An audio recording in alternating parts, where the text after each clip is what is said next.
Hello, bookish friends. I have, I think, my first full-on review video of one book. I got an advanced reader copy of BirdSong.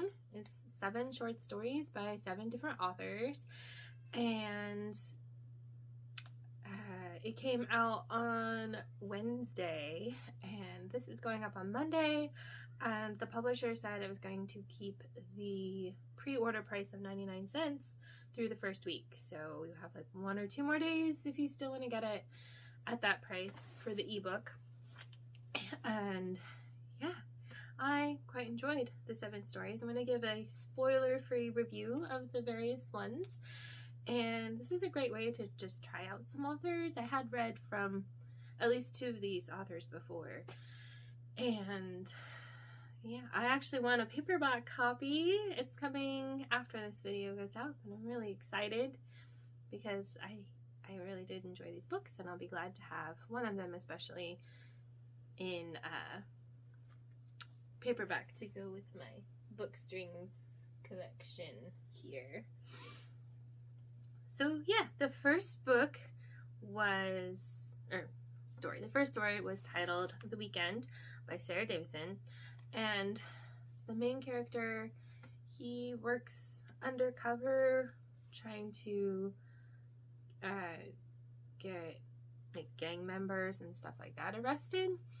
And he goes into this weekend spending time with his nephew because his sister is a single mom, and she got invited for, I think, a spa weekend or retreat weekend, but didn't have anyone to take her teenager, and the guy was between assignments, so he ended up taking him. I'm sorry, I'm not going to remember most of the main characters' names.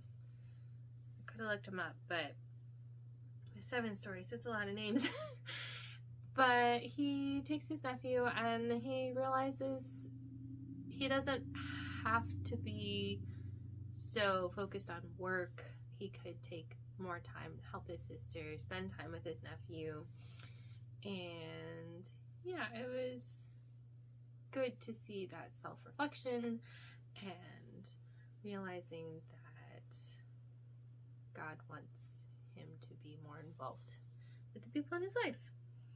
And I liked that it was, while there is a little bit of the beginnings of a romance, it was really more about spending time with his sister, and I think maybe his parents, but especially his sister and his nephew, who needs a good male role model in his life. The next story was Aloft by Deb Elkink. I'm sorry if I get these names wrong. This one was a little out of my comfort zone at first because there's a former Vegas dancer, and she's pregnant, and she is running away from her partner and gets stuck in the Canadian wilderness in a snowstorm. And she ends up talking to this man who is going through seminary and lives off-grid. And this one, it seemed like the beginning of a really good book, and then it kind of ended abruptly. So I don't know if the author is going to take this story and flesh it out into a longer book or what. But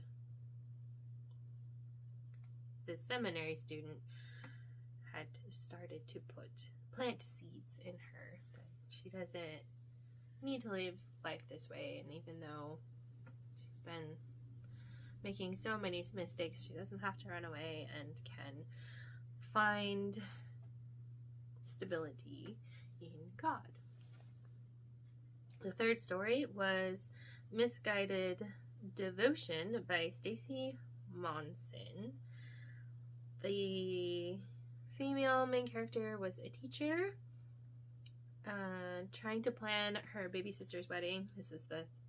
There's 4 sisters, and this is the 3rd sister to get married, and then she'll feel relieved because their parents had died, and I think she might be the oldest, and she was kind of in charge of the trust and felt like she needed to get her sisters off on a good start on their lives before she could go get her master's degree.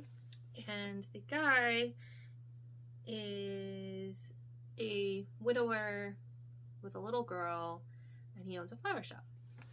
So that's how they meet. They meet at the flower shop trying to pick out flowers for her sister's wedding. And the woman keeps going to these different places, and these guys keep coming up to her thinking that they're supposed to be on a blind date with her, and she has no idea what's going on. And it was funny, and the interactions between her and the flower shop owner were very sweet, and I quite enjoyed it, and I loved the little girl. The fourth book was Rainbow Valley by Kathy Swanson. I've read a couple of her books before, and it has John and Dawn, and they grew up in a commune, and their parents were kind of like hippies. They wanted to be off-grid so they could be free to love and do drugs and stuff, and then the Jesus people show up and convert a bunch of people, and then all of this, there's rules where there didn't used to be rules. So this is all in the past, and we're starting out with John and Dawn are about to become empty nesters, and they are, you know, they're done raising their daughter is graduating, I think, from college even, and Dawn travels a lot for work, and John is just, you know, stable, and he's like, I don't want to mow my half acre of lawn, and because they're in an HOA, he's like, I want to plant stuff, and he gets to thinking about their childhood and how they didn't leave things well, and he's forced to take time off, and he had bought this camper, so he's like, okay, I'm gonna travel and stuff, and Dawn doesn't, so he just leaves, and she freaks out and chases after him, and I wish there had been more interaction between the husband and wife. I mean, I guess part of the problem was they just communicated in the margins around Dawn's work, and I still thought John could have been a little bit more communicative of, I'm not leaving you, I just want to spend time with the Lord figuring things out. But I still liked where they ended up. And then the fifth book was Once Upon a Parlor by Shatona Havoc. If you've been around for a while, you know Shatona is one of my favorite authors, and we're friends. We've done a couple buddy reads this year, and I always enjoy her books, and I was so excited to get to her story. It is adjacent to the Bookstrings series. It has a little bit of Milton in it. He's the bookstore doctor. For his job, he goes around the country saving businesses, and between contracts, he likes to rescue bookstores. But this one doesn't have a bookstore. Instead, we have Cedric. He's a bit of a recluse because he has scars on his face, and they happened at a very, you know, kind of, I think, teen or young man, very self-conscious time for that to happen, when most people are self-conscious about their looks in general, and then to have bad scars. So he doesn't give people the chance to get used to him and how he looks, to look past them. And he rescues. He rescues books. He doesn't want to see them go in the landfill.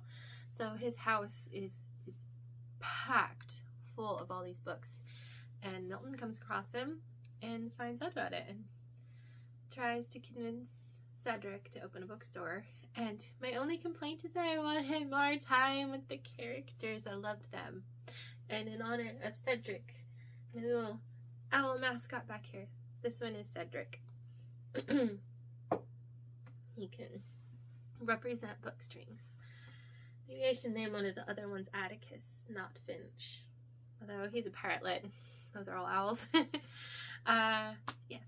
I think Shatona hinted that there might be some more stories with Cedric, or she might eventually write a longer full-length novel with Cedric. And I'm so on board with that. And story number 6 was Call Me Birdie by Eleanor Burton, I think is her last name. A woman is going back to her childhood home. Her father, who is he was abusive, emotionally and physically, and she is working with her sister to clean out the house after he's died, and forced to confront the past. She's very bitter, or maybe not bitter, but buries it. And toward the end, she and her sister really have an intense, deep conversation that kind of starts the healing process for her. And I think that it was a gentle way to talk about that hard conversation, that hard topic. And yeah, might check out some more of that author's books. And the last one was Sunday Best by Mia, sorry, don't know how to say her name, Holt. And this one was very, It's a Wonderful Life. She mentioned another one, What If story. This young man, he's about to start seminary. His father's a pastor of a megachurch, and so he has the persona down of pastor's kid, youth pastor, inspirational without any depth sort of character, and he gets news that could totally ruin his image, and he makes a decision, and then it becomes what if 10 years later. And yeah, it was different than the others. Made me uncomfortable, but I think that was the point, because the young man is not making good decisions. So yes, this is my hopefully spoiler-free review of BirdSong. I hope it sparks an interest in, if you don't want to read all of the stories, I think even just one of them is worth the purchase price. So, and if you want to try out any of these authors, it's a good way to try them out without having to commit to a full book or a large amount of money. So I'll be back next week with, I think I'm going to do a book tag. I think I've got one I want to do. So let me know if you're interested in BirdSong, if you've read any of these authors, or if you've read BirdSong, what you thought of it, and we can chat more in the comments. Until next week, happy reading!